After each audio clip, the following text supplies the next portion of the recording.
The Great Labor Shortage Crisis, what you need to know. Now, just over a year ago in 2020, employment spiked from a historical low of about 3% all the way up to over 15% as businesses all around the country and the world were forced to shut down. Now today, over a year later, the number's fallen. It's fallen all the way back to about 6%, which is still twice as high as we were before the economy was forced to be shut down.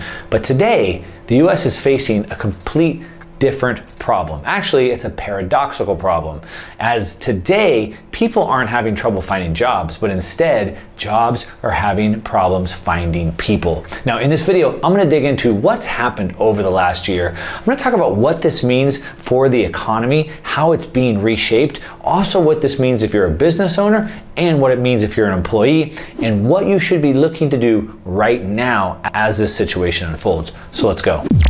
All right, real quick, before we jump into this lesson, if you're new to the channel, my name is Mark Moss, and I make these videos because I want to change the way you think about money, because almost everything that I've learned is wrong. If we can learn to see things differently, think about things differently, then we can have more success for ourselves, for our family, for our future, for our legacy. If you want to help me get this message to more people, you can help. Just click on that like button real quick. The algorithm will send it out to more people. Subscribe and hit the bell notification if you're not already. And let's go ahead and jump in. All right, so today we are talking about the problem isn't people trying to find jobs. Right now, it's the jobs trying to find people. So let's dig into that. There's a lot to uncover here. But the first thing, just to kind of set the stage a little bit, we're going to talk about a couple things. And there's kind of a big difference that you have to understand. So you might have heard about the employment rate, or typically what you hear about is the unemployment rate. And so there's a difference between unemployed and employed. Of course, it sounds simple, but it's not always so simple. So of course, the first thing is that the employment rate would measure the health of the economy. The reason why is because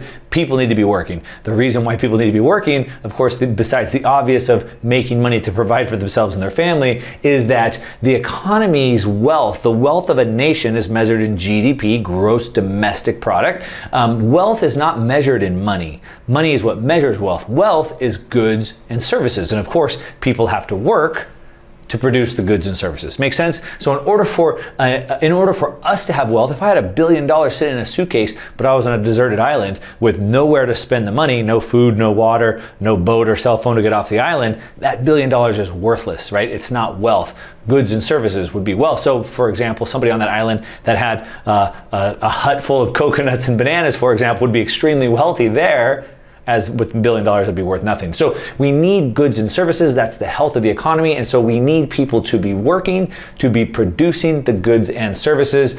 It measures the number of people that are in a working age in the population who are jobless or employed. So I want to break this down. Like I said, there's a little bit of a difference here.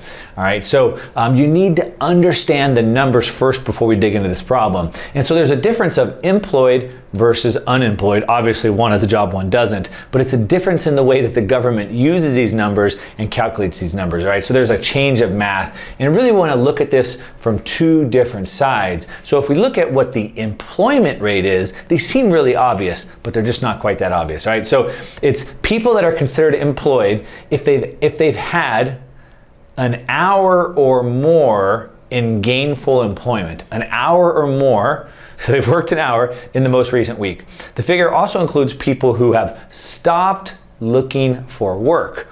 So the employed number also includes people who have stopped looking for work. So presuming that they've found a job, obviously, right? So the next piece is that understanding what the unemployment rate is. So the unemployment rate is people who are willing and available to work and who have actively sought work within the past 4 weeks, meaning they're actively looking for work. Those with temporary, part-time, or full-time jobs are considered employed, as are those who perform at least 15 hours of unpaid family work. So if you're working for the family, even if you're not paid, you're considered to be unemployed. You're not getting paid, obviously. But the thing is here is it's people who have actively sought to work. And so you could be working part-time, trying to find that full-time job. That counts. You're employed. You could be, I haven't looked in the last 4 weeks. I went on vacation, or I've given up. I'm not even looking for a job anymore because now the government's paying for me and I could be taken off of those numbers. So you kind of have to understand how that works because these numbers are manipulated. We can see right here that as I kind of led up into the intro, the unemployment, or this is the actual employment number, was about right about here, about 60%, 61% pre-pandemic, dropped all the way down to in the low 50s, and it's since rebounded. But here's the thing. If unemployment is about 6% right now, then and employment is 58%, where's the difference? Where's the 100%? So 100%, there's 58% that are employed, and there's 6% that are unemployed. All right, now, if I, do some basic math, that doesn't add up. And that is the gap that becomes the problem. Now, understanding this from a little bit of a deeper level, we have to understand what the Federal Reserve is doing. So the Federal Reserve, of course, our friends that print lots of money, we talk about them all the time. And when they were formed back in 1913, they were given a dual mandate. So there's really two things that they were supposed to be doing. Overall, they were supposed to be smoothing out the economy. Of course, that hasn't worked out too well. We've had booms and busts all along, and they just keep getting bigger and bigger. But they've also were supposed to be trying to minimize inflation. So they have a target of inflation of 2% a year. So that means that your dollar loses 2% of its purchasing power every year by design. That's their target. And that's what they call minimize inflation. So for me, I would rather have my money buy more goods and services in the future, not buy less. They think inflation's good and they're trying to minimize it, keep it down. But then the other thing is that they're trying to maximize employment. Obviously, the employment and the inflation all go into smoothing out the economy. The problem is that these two start working against each other, and that's what we're going to dig into. All right, now, as like almost everything, there's always unintended consequences. So when you look at a complex system, whether that be the body, a complex system like the economy or the market, it's complex. And so when you look at one little tiny problem and you try to treat that one problem, typically what happens is you might fix that problem, that symptom, but it typically causes other problems in other areas, unintended consequences. And that's kind of what's happening. So what we've seen is when the markets crashed last year, we forced everyone to shut down, forced everybody out of work. Then we had stimulus. And so we stimulated the economy. So hey, we know we forced, speaking on behalf of the government, we know we forced your business out of business, we forced you out of your job, and so we'll give you a little bit of money to get you through that time, right? The problem is, like everything, it has these unintended consequences and it's backfired. Now we can see here that, and when Biden was asked that, do you believe enhanced unemployment benefits, stimulus, had any effect on diminishing a return to work in some categories? And Biden says, no, nothing measurable. He doesn't think so. However, we can see reports that there's over 7.4 million jobs open, actively seeking people, and yet only 300,000 people actually took the jobs. That leaves 7.1 million jobs that are still waiting for people. The Fed doesn't seem to get this. We can still see Janet Yellen saying that it's clear there are people who are not ready and able to go back into the labor force, but insists that increased unemployment benefits is not really a factor. Now, giving people more money to not work than they were making when they were working, that has no factor on keeping people from wanting, keyword, wanting to return to work. Okay, that's pretty interesting. However, we can see that there's obviously different sides of that story. We can see U.S. Senator Ben Sasse, he said that, again, there's 7.4 million jobs open, fewer than 300,000 people found work last month. Obviously, it hurts our economy, but more precisely, this hurts people on every main street in the nation. Unintended consequences. So we're going to talk about that. So this might seem like a simple problem, like, hey, I'm getting paid more money to stay home. Maybe that's good, maybe that's bad, but maybe they don't realize all the unintended consequences that creates. So let's take a look at that. So it's created new problems. So what are these new problems that it's created? Well, obviously, the problem isn't that workers aren't finding jobs. The problem is that jobs aren't finding workers. Businesses can't find the people. And if businesses can't find the people to operate, then guess what happens? The businesses don't operate or don't operate well, and they're going to extreme measures.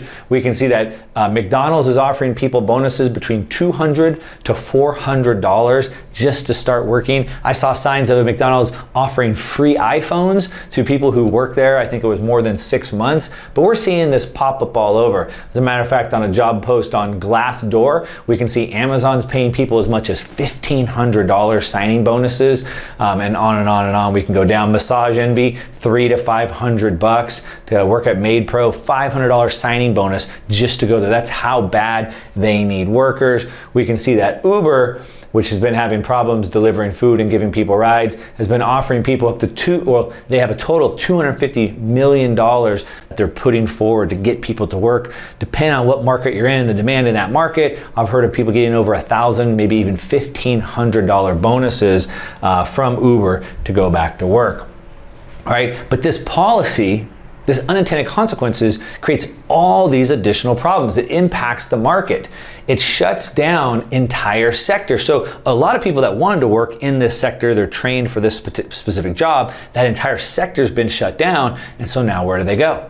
Right? We have that. And that's the problem with governments interfering with markets. The economists and the politicians seem to think that a market is made up of 330 million participants in the United States, 7.5 billion people globally in the world, and we're all have a changing wants, needs, and desires. What size clothes I want to wear, what color clothes I want, what flavor ice cream I want, and we're always changing. And all of those inputs and actions create the market. And the politicians think that this market is like a machine that can be built, and it can be optimized, and it can be ran.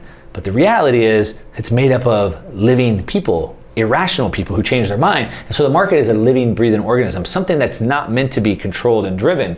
And that's the problem. So every time they intervene in the markets, we start getting these distortions, and we start seeing things backfiring. So for example, the cost of people going back to work, I have to put gas in my car, I have to pay for childcare potentially. Now I can't eat at home, so I'm having to eat out. So all those things cause my expense to go up. Maybe I have to do dry cleaning for my uniform, for my suit, whatever. But I can just make more staying at home. So why wouldn't I do that? It just makes sense, right? It's easy to see that from a selfish perspective, but the problem is that it creates shortages all across the world. And this causes problems for you and I, even though we're not affected by that job specifically. So what am I talking about? Well, you might have seen recently in the news that we're having shortage of gas. Gasoline shortages are happening all over the country. But the problem is not from that pipeline problem that we had a month ago or whatever it was. The problem is that we have a lack of truck drivers. We don't have a problem with fuel. We have a lack of truck drivers that will drive the fuel to the gas station. So this unintended consequence of the government paying people more to not work than to work now potentially has a problem where I can't get gas to put in my car so I can drive to work. Or the restaurant now can't get the delivery of food, so if I want to go out to eat, they don't even have food. I want to go to the store to get new supplies to fix my house or improve my house, but yet they haven't gotten the shipment because there's no drivers to drive the truck. Do you see how that works? But it goes beyond truck. We have dock workers, so we have massive supply chain constraints. We have restrictions on all types of products we're unable to buy because they're not coming into the country fast enough. We don't have enough people on the ships. We don't have enough people working at the docks to unload those ships. We can see it all over the place. I've been traveling quite a bit lately, and we can see that American Airlines, I know some of you have mentioned to me that the problems that you've had with American Airlines and the enormous lines, and because they have a massive shortage of workers. And they've been canceling flights. They've had to overbook flights. The lines have been ridiculous. They've been canceling flights. Some of you might have missed flights. I know a few of you, I'm talking to you, have missed your flights on American because of this problem. So you see, people want to stay home. Unintended consequences, the government's paying them to stay home, and they think it's just for them selfishly, but the entire economy starts breaking down. Now, I missed my flight. I didn't, but I know other people that did miss their flight. Now American Airlines is backlogged. Now they're not making as much money as they could be because they can't run enough flights. And now they're not able to pay the debt. And you see how all that starts trickling down. We could see that here on Fox says that a shortage has sparked a rent-a-staffer boom in the food industry. So all across in the food industry. As I said, I just spent a few weeks traveling. I spent 12 days in Florida going between Miami and Orlando. And at one of the hotels I stayed in Miami, they just don't have enough workers, so they couldn't open up the restaurant. The whole time I was there, they had one bar area that you can get food, but they only had opened up for a few hours at a time. So in the middle of the day, I think it was 4 o'clock, I just got finished at the conference, I couldn't even get any food. There was nowhere to even get water or food because they were shut down. They didn't have workers. I couldn't get room service the whole time I was there because they didn't have workers. And it's every industry. We can see that it's a shortage of healthcare workers. We can go on and on. We can see that we're facing shortage of high-skilled workers. And so this is putting real constraints on the economy. So at the time when we need the economy coming back, we need to be growing out of this, we can't grow because there's not enough workers. And the reason why there's not enough workers is because they're getting paid more to stay home than they are to work. All right, now, like I said, there's unintended consequences. Now there's another unintended consequence, and that is inflation. Now remember, if we go all the way back to where we started, we talked about the Fed's two mandates, right? Inflation and employment. Well, this is where they start to contradict each other. So the Fed is stuck between those two mandates, and the problem is that unemployment is causing inflation. So because people are unemployed, the government is giving them assistance. How do they give them assistance? By creating more debt, by inflating the money supply. As they inflate the money supply, prices go up. We have more money chasing the same amount, or in this case, a less amount of goods. We're making less amount of goods and services because nobody's working. So we have more money chasing less goods and services, which pushes the price up. Everything's supply and demand. So that's the problem. So the unemployment is causing inflation. But the problem is that it's also causing inflation because now businesses are having to pay more to hire workers. So normally I would have paid you $15 an hour, now I'm paying you $20 an hour. And that sounds great for the employee. The problem is that a business is in business to make a profit, right? And typically they run, thin margins, 10%, 15% profit. So if they have to increase their costs of goods, then guess what happens? They have to increase their prices because they still need to make that 10 or 15% profit. So that pushes the prices up that you and I pay. That pushes up inflation. So either way, the Fed can't manage both of those mandates at the exact time. They're stuck in this paradox problem. Now, like I said, there's also other effects, unintended consequences, knock-on effects as well. So let's say that, for example, temporarily as a plumber, I'm able to charge $100 an hour. Typically I was paying $60 an hour, but because there's so few people working and I'm in such demand, I'm booked out so far in advance that I've doubled my rate and people are willing to pay that because they can't get anyone else there. So now for a period of time, I'm making double the rate. Well, because things are so good, I went out and bought a new truck. And I went out and bought a real nice truck because I'm making a lot of money right now. So that's good.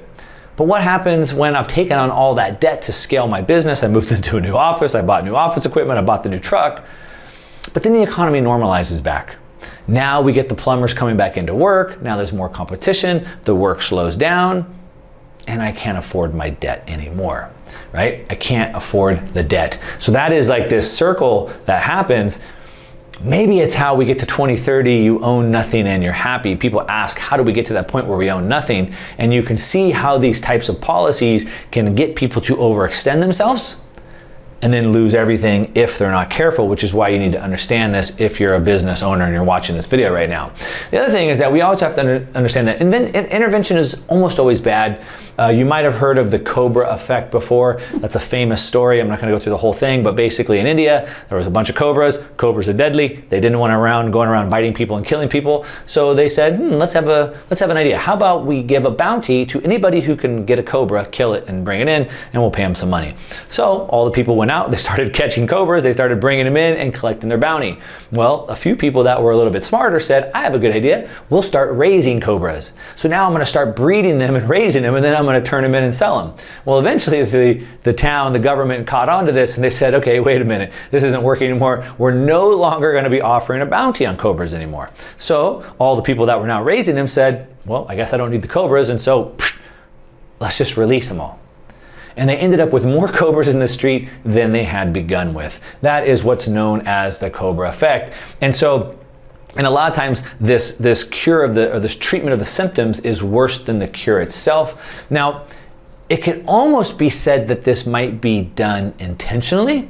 Depends on what side of human nature you want to look at. We do know that one side of the aisle tends to want to give more and more assistance to the people. And we also know that once you give something to people, you can't take it away.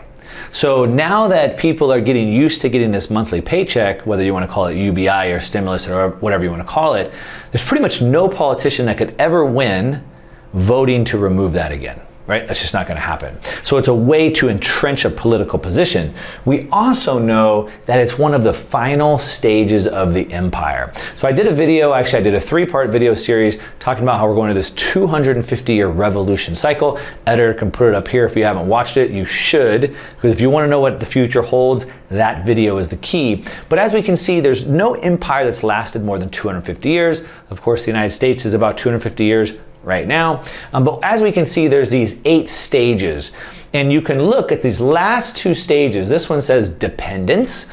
So when I give people money for not working, what happens? They become dependent. And then the final stage of the empire is then bondage. So I've given them the money, they're dependent on me, and now they're in bondage. Now they're slaves to me because now I control them. I control their food, their money, etc. And so this is the final stages, as you can see in this empire, which is where we're at. Okay, so how can we use this information to our advantage? How can we use this as our edge? So the first thing we have to understand is this is sort of temporary. And so back to the plumber example, the business owner example, understand that if your business is doing abnormally better right now, that's great for you, but understand this could be cyclical. This could be just for a period of time. So I would advise you to take advantage of it, make as much money as you can, put that money away, put it to good use, but don't go trying to artificially expand your business because this artificial price increase may not last. Most likely it won't, now that you understand what that situation is. So